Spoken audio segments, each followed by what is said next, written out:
Ahora, hermanos, vamos a la parte que vamos a estudiar esta noche, y esa parte se puede encontrar en el Evangelio de Juan.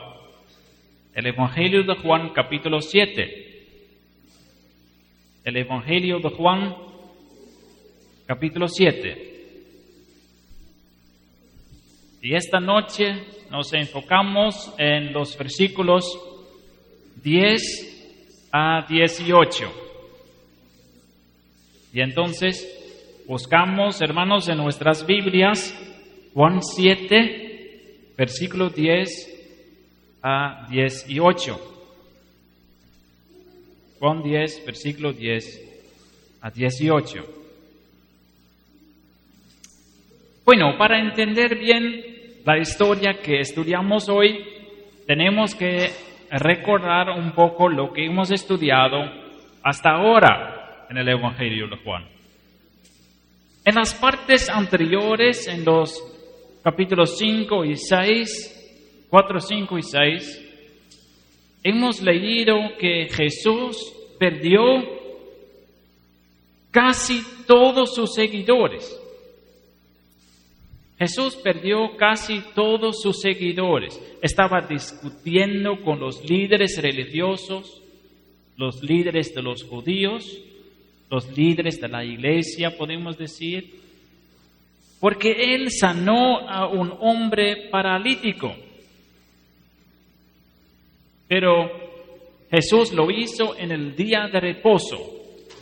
Y para esos líderes religiosos eso no estaba bien. Sanar a un paralítico en el día de reposo. Para ellos era un pecado sanar a alguien en el día de reposo. Fue imposible para ellos. Entonces los líderes judíos estaban enojados, ¿sí? Y pasó algo más. Jesús hizo un milagro grande porque él multiplicó pan para dar comida a una multitud de personas. Un milagro muy grande. Y por ese milagro él inicialmente recibió muchos seguidores, pero seguidores que solo estaban enfocados en recibir pan, recibir comida terrenal.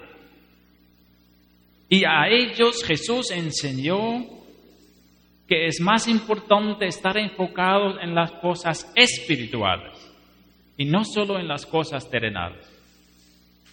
Y también que esa multitud no solo tiene que comer el pan terrenal, sino también el pan espiritual, que es Cristo. Y la mayoría de sus seguidores, después de ese mensaje, se apartaron de Jesús y regresaron a su vida anterior. ¿Cuántos seguidores quedaron con Jesús? Solo 12. Solo 12. De esa multitud de miles de personas, solo quedaron 12 hombres con Jesús. El resto de sus seguidores perdió. Eso hemos estudiado. Pero Jesús no solo perdió el soporte de sus seguidores, también de su familia. En la semana pasada hemos estudiado eso, que los hermanos de Jesús se burlaban de Jesús. En la semana pasada hemos visto que Jesús recibió una invitación de sus propios hermanos para ir a la fiesta de Sukkot, la fiesta de las cabañas, una semana de fiesta en que recordó el pueblo de Israel, o recuerda, porque hasta ahora están celebrando esta fiesta, recuerdan el tiempo en que el pueblo de Israel estaba en el desierto, 40 años. Pero Jesús dijo a sus hermanos, yo no voy a la fiesta. Yo no voy al momento que ustedes dicen que tengo que ir. Yo no obedezco a ustedes, yo obedezco solo a mi Padre Celestial. Esa fue la respuesta de Jesús. ¿Por qué? Porque Jesús sabía que los judíos en Jerusalén querían matarlo.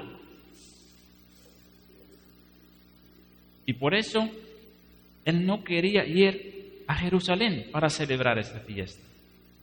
Pero hoy vamos a ver que Jesús también va a la fiesta. Sí, él va a la fiesta, pero no con sus hermanos. Y él va en secreto. Jesús va en secreto a Jerusalén, aunque está en peligro de ser arrestado y matado por los judíos. Él va a la fiesta, pero en secreto. Eso vamos a leer en el versículo 10 del capítulo 7. ¿Y quién me puede ayudar con leer ese versículo? Versículo 10, capítulo 7. ¿Quién puede leerlo? ¿Sí, hermana?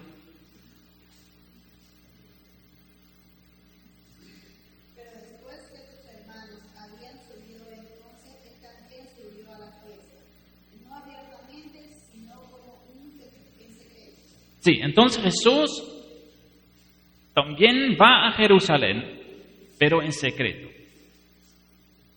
Nadie lo sabe, ni su propia familia. Y los líderes de los judíos están buscándolo. Eso hemos leído en las partes de las semanas pasadas. Los líderes de los judíos están buscándolo para matarlo. Y entonces ellos lo preguntan, ¿dónde está Jesús? Están buscando a Jesús. Versículo 11 lo dice. Versículo 11, ¿quién puede leer? Versículo 11. Hermana Rosa.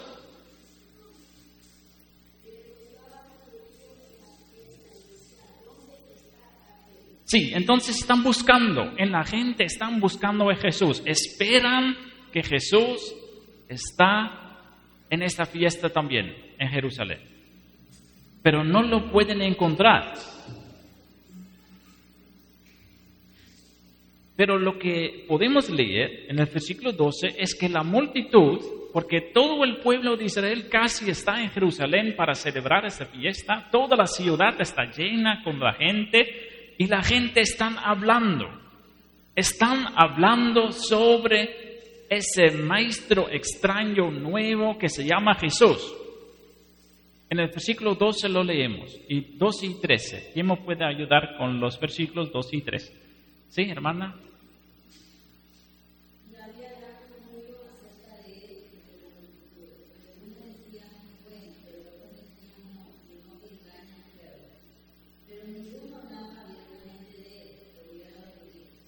Gracias, hermana. Entonces todos hablan sobre Jesús,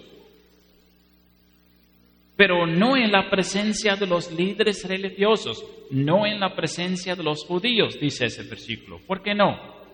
Es porque todos saben que los líderes religiosos no le gustan a Jesús. Todos saben que los líderes religiosos tienen planes para matar a Jesús. Todos lo saben, por el odio que ellos tienen. Entonces ellos no quieren hablar abiertamente sobre Jesús por la opinión de sus líderes. La opinión de sus líderes es tan importante que temen testificar de Jesús abiertamente. Sí, entonces de nuevo, la opinión de sus líderes para ellos es tan importante que temen hablar abiertamente sobre Jesús. Puede ser una lección para nosotros.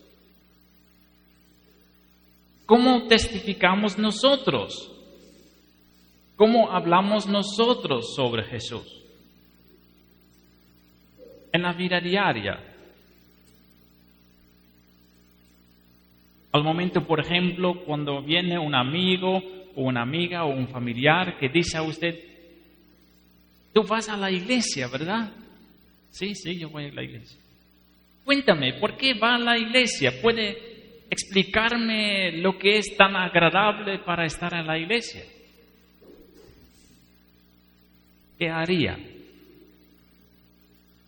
¿Testificar abiertamente sobre su esperanza? testificar abiertamente sobre Jesús o tiene un poco miedo para ser burlado?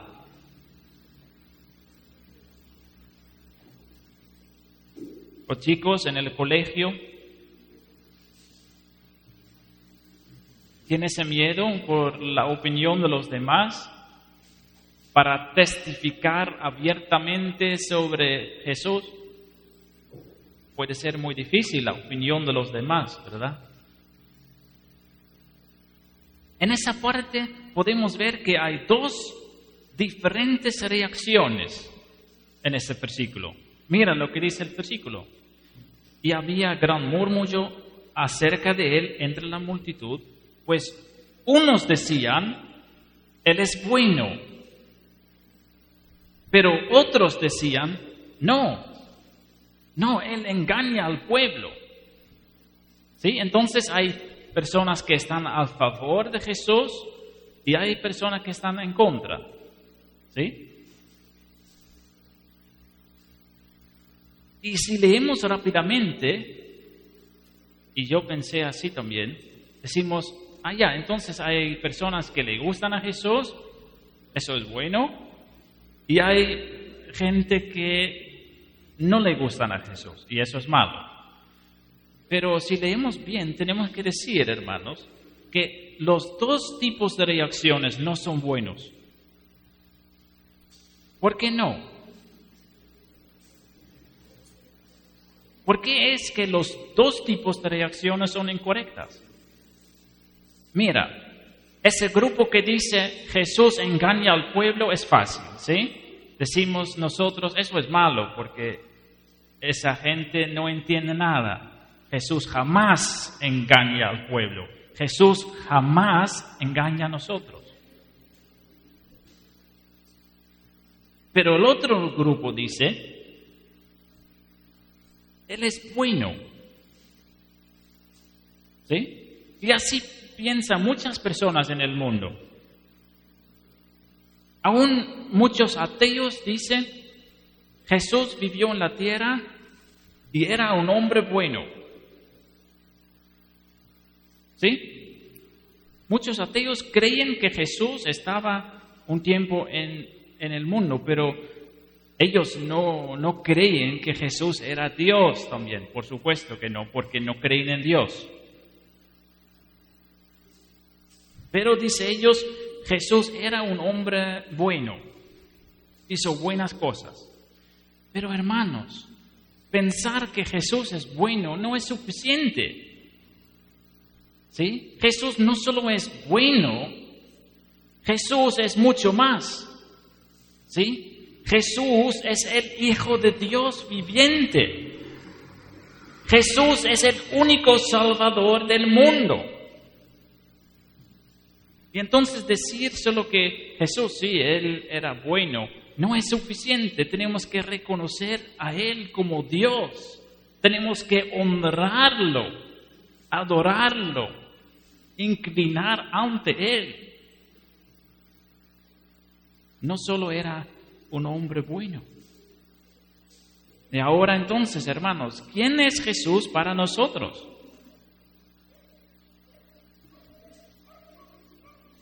Seguramente que nosotros no somos parte de este grupo que dice Jesús nos engaña. Claro que no, porque estamos aquí para escuchar su palabra, ¿verdad?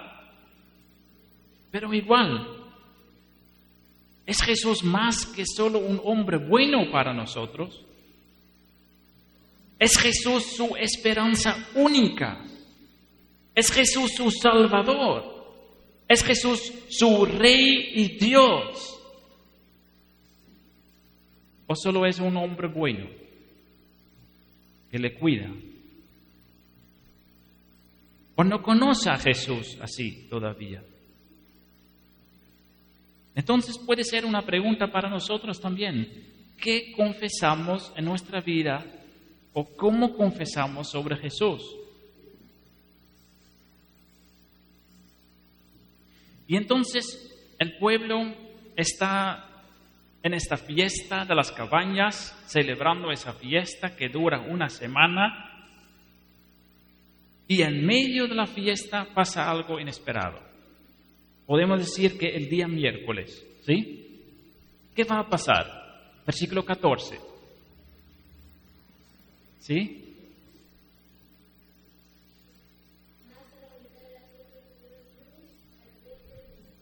Ya. Entonces, en medio de la fiesta, ¿sí? En la mitad de la semana de esta fiesta, viene Jesús, que estaba en secreto todo el tiempo, escuchando cómo la gente estaba hablando sobre él. Y en medio de la fiesta, Jesús se revela a sí mismo, abiertamente.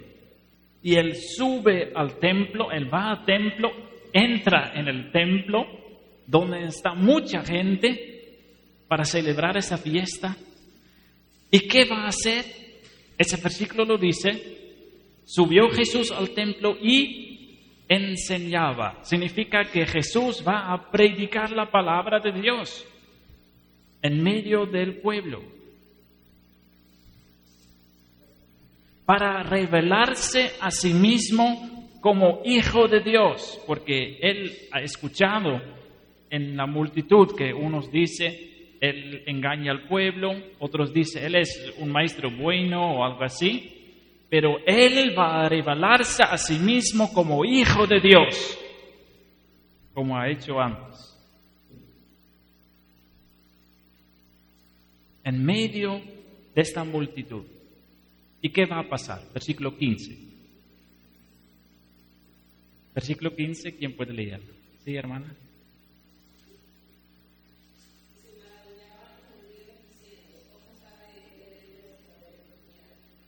Ya. Entonces se maravillaban los judíos. Esos judíos que primeramente querían matarlo, ahora se maravillaban por lo que está pasando. ¿Y qué dice ellos? Tenemos que poner atención en esto porque puede ser importante para nuestra vida espiritual, hermanos.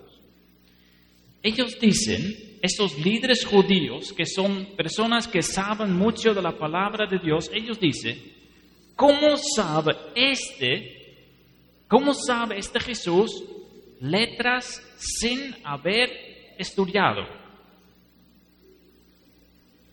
Hermanos, Jesús creció en una provincia de Israel, una provincia menospreciada, y en un pueblo, Nazaret, en que solo vivían personas sencillas, pescadores, granjeros, personas sencillas. No había una universidad,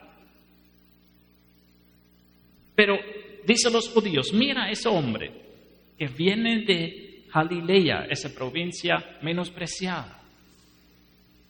¿Cómo sabe letras sin haber estudiado? ¿Cómo sabe cómo sabe de la Biblia sin haber estudiado?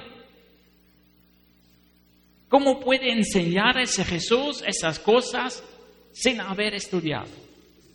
¿Cómo lo puede saber? Hermanos, lo que vamos a ver en esa parte es que nosotros podemos estudiar mucho. Podemos estudiar mucho en la Biblia, en la vida, podemos estudiar en una universidad, obteniendo un buen estudio. Podemos estudiar mucho sabiendo poco.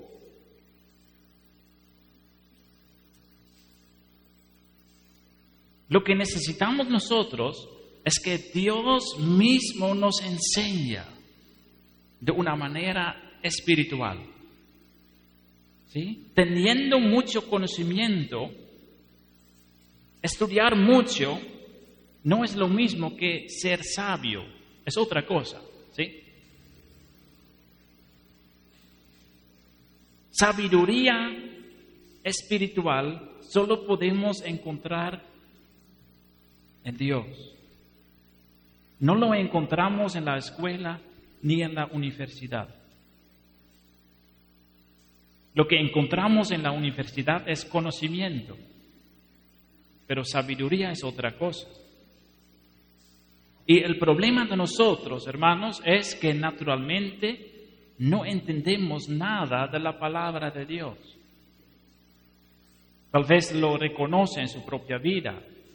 Al momento que recibe por primera vez el deseo de seguir a Dios y va a empezar a estudiar la palabra, tiene que decir, qué difícil es la palabra de Dios para entender. Tal vez lo reconoce. Al inicio. Es porque, hermanos, Dios mismo tiene que revelarnos el significado de su palabra. Dios mismo tiene que darnos luz, nuestra mente, para entender la palabra. Y Él lo hace. Él lo hace por medio de su Espíritu Santo. Y lo hace especialmente a los sencillos. Dice la palabra. Por ejemplo, Mateo 11, versículo 25, dice Jesús, te alabo, Padre, Señor del cielo y de la tierra, porque escondiste estas cosas de la Escritura de los sabios y de los entendidos, y las revelaste a los niños o a los más sencillos.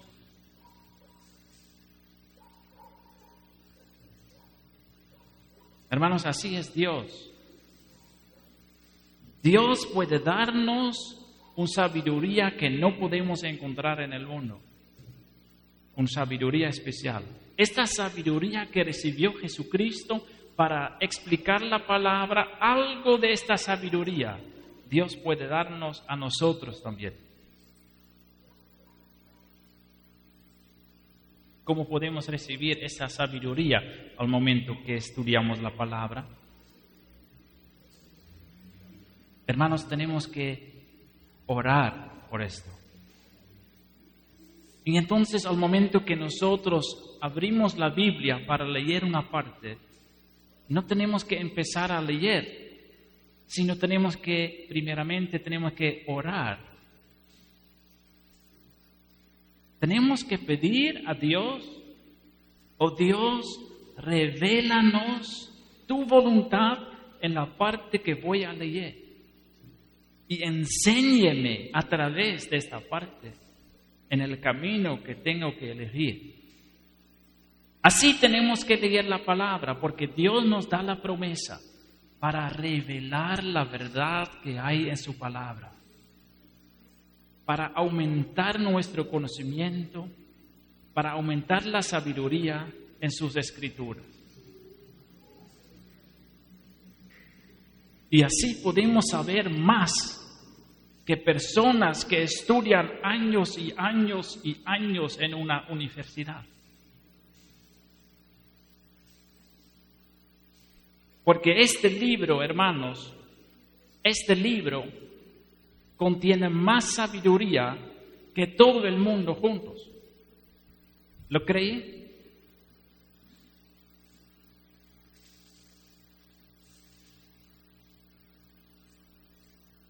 Vamos al versículo 16. Sí.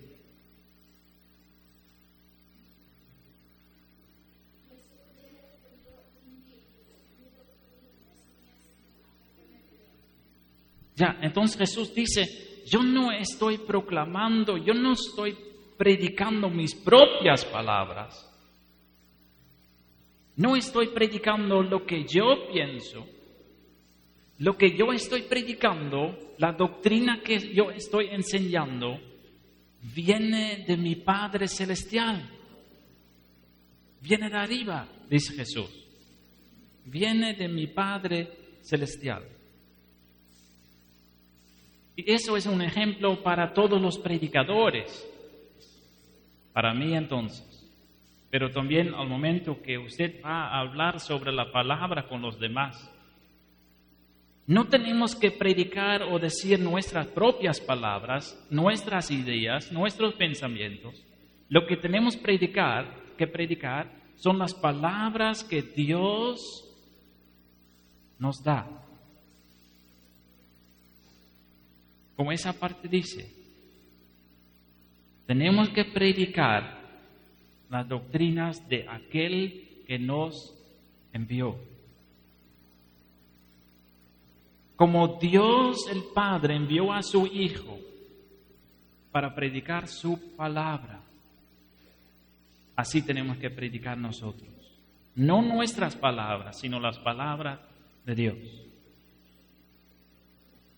Y Jesús nos da 2 enseñanzas más que nos guían en la manera en que podemos obtener más conocimiento de la palabra de Dios. Empezamos con el versículo 17. ¿17? Sí.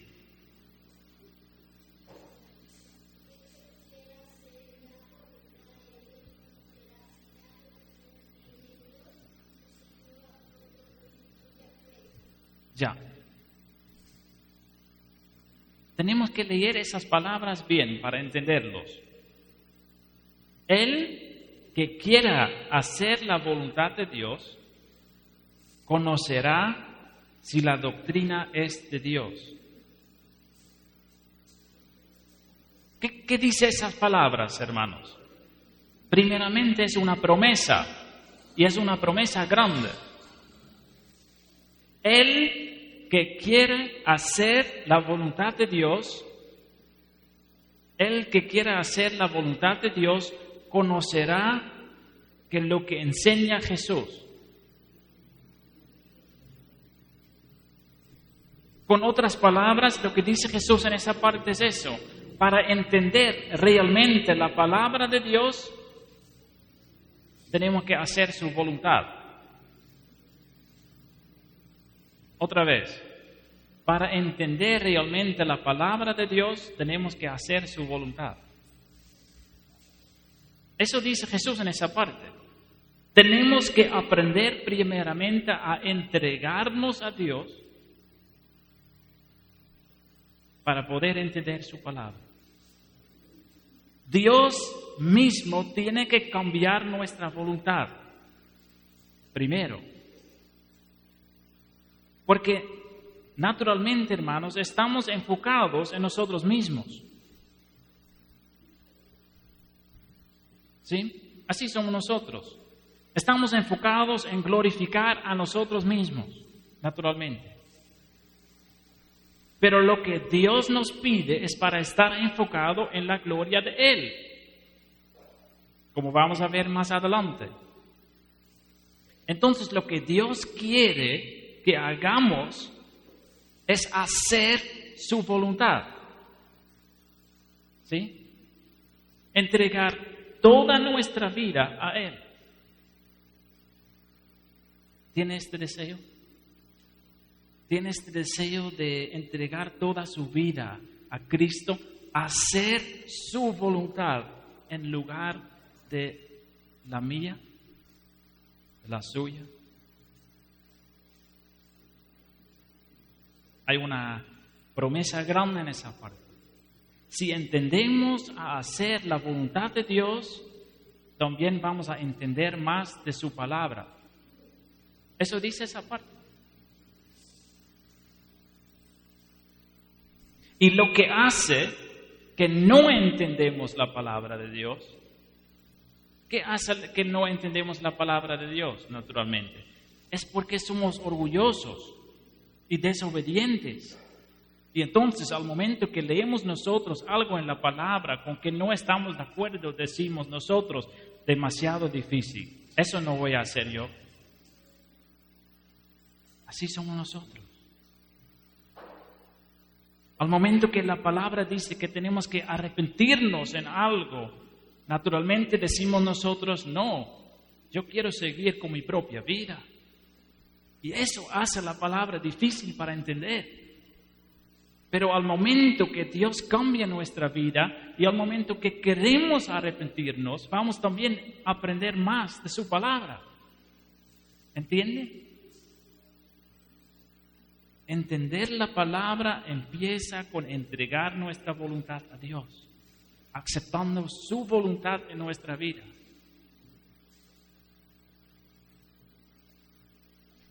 Solo los que quieren hacer la voluntad de Dios pueden reconocer mi doctrina, dice Cristo, como doctrina de Dios. Versículo 18, el último versículo. ¿Quién puede leer el versículo 18? ¿Sí lo puede? ¿Sí?